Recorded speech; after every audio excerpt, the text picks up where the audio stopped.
The purpose of Community Broker Network, or CBN, is to support the community, sustain, grow and thrive. Our insurance brokers like Nat and Cherise, who have organised this event today, are part of our community, and the customers are also part of the community.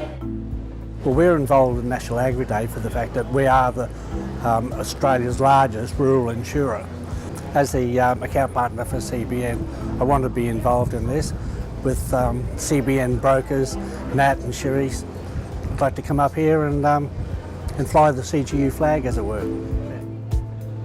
I got a phone call from Nat Osmond, who is my insurance man, and he rang me and told me that he was successful in winning a competition to host this national agricultural day in our district, which I was extremely proud of him for even entering, because I'm a very passionate person of the Hedgebrook area, and the farming community is everything for Ingham.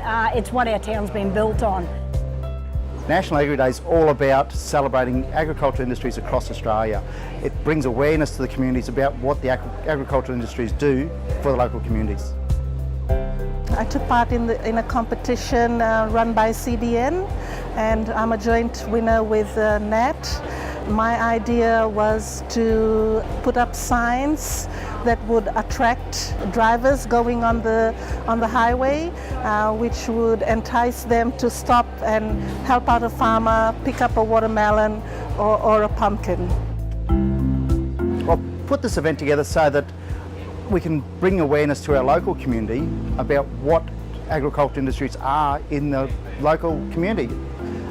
People know we've got sugarcane, but they don't know about all the other agricultural industries that are on the sidelines and could quite easily help diversify the industries within the local community.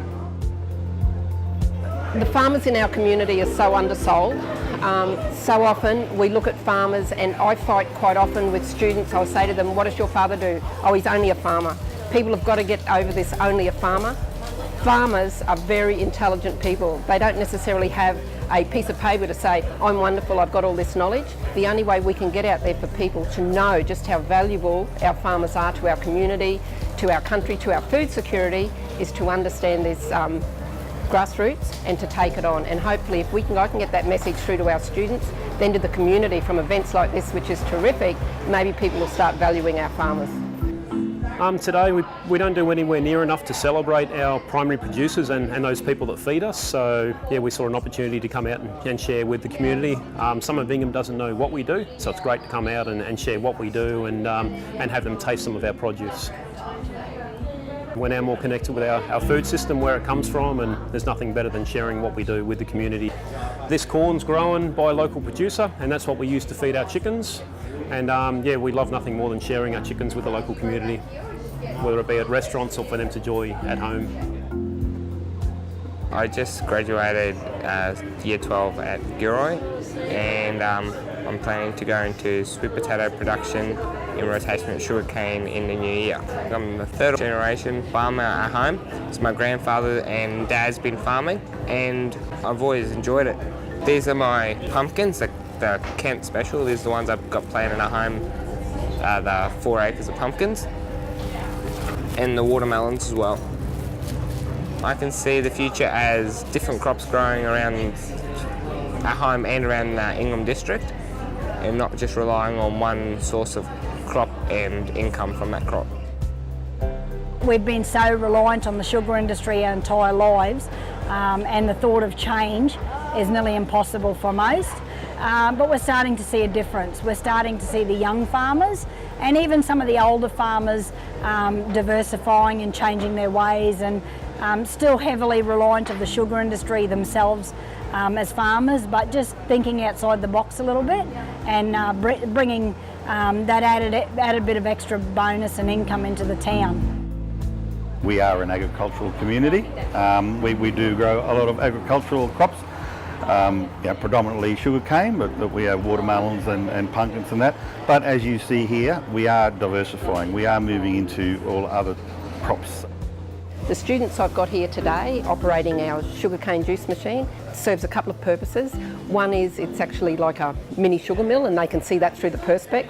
The other thing is we've got then the benefits of raw sugar juice coming through, and it gives the students the opportunity to interact with the public as well as present the virtues, I suppose, of sugarcane juice, because all we hear about is the bad things about sugar, and so it's good for people to see just how much goodness there is in sugarcane, and especially in the juice, and to point out that it's refined sugar that does the damage. And so that's what our students are doing.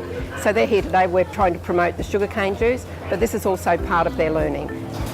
Our kids are getting the knowledge and hopefully they're getting it out to the community. So this has been a terrific opportunity for us. If the cane farmers aren't making money, that means that there's less money for the district, so it's not circulating. So there's less tractors being sold, there's less dresses being sold, there's less everything being sold, so money stops circulating. So we need to ensure that, try and facilitate alternate income streams for our district so that the money flow doesn't stop, it keeps going, and that's what today's about.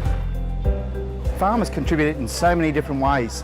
They not only put the food on your table and the clothes on your back, but they put so much financial aid back into the communities, and if it wasn't for the farming and agriculture industries, a lot of small communities wouldn't survive. One of the reasons we organised this competition was to celebrate how farmers interact in the local communities.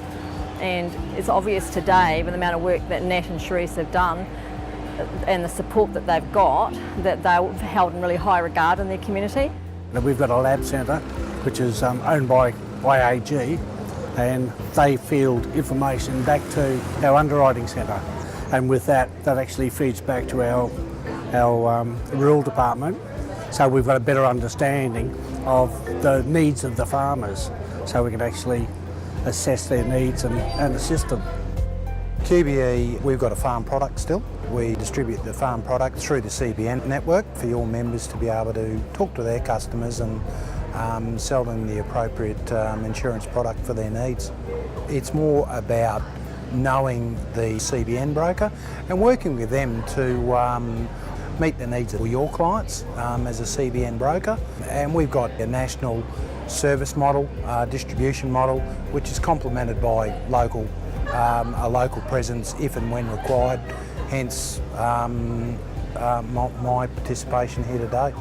The next 12 to 24 months, CBN is determined to put resources into looking at the rural insurance policies that are available in the market, and we hope to create through our insurers some more innovative and interesting products with a different look and feel, so that they are more affordable and flexible for farmers.